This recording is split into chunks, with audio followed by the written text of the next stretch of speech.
Inabot ng 19 na oras bago tuluyang naapula ang sunog sa bundok Banahaw. Patuloy naman ang investigasyon sa naging mitya ng sunog. Mula sa Dolores sa Quezon, nakatutok live si Bon Aquino. Bon! Yes, Mel, tatlong search and rescue teams nga umakyat sa Mount Banahaw ngayong araw upang hanapin ang 6 na pilgrims na naiwan sa bundok na umakyat noon pang linggo at kaninang alas 4:30 ng hapon ay natagpuan na sila. Sa mga litratong ito na nakuha ng search and rescue teams, makikita ang mga bakas na may nagkampo sa crater ng Mount Banahaw kung saan pinaniniwala ang pinagmula ng sunog na nagtagal ng 19 na oras bago idineklarang fire out kahapon. Sa pagtaya ng mga otoridad, nasa 15 hanggang 25 hektarya ng kugon at tadlak ang natupok ng sunog. Bagaman hindi pa masabi kung may naiwang kandila sa lugar na posibleng dahilan umano ng apoy, kita sa larawan na tila may nagluto sa lugar. Ipinagbawal na ang pagluluto sa bundok.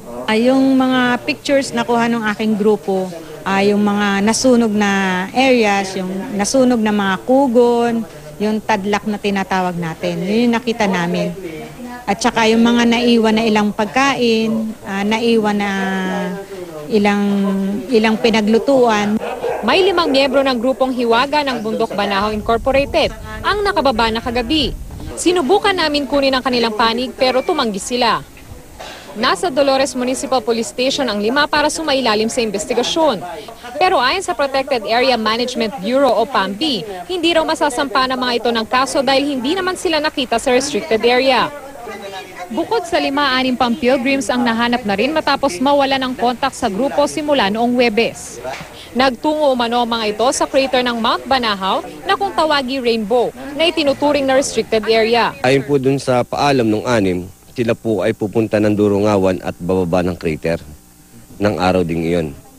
3 bagong grupo ng rescuers ang umakyat para hanapin ang 6. Isa mula sa bayan ng Dolores, habang ang 2 grupo mula sa bayan ng Sariaya. Ilang araw na rin silang wala, buhat ng magkasunog. Baka itong mga ito giniginaw na o sabihin natin wala ng pagkain, wala ng tubig.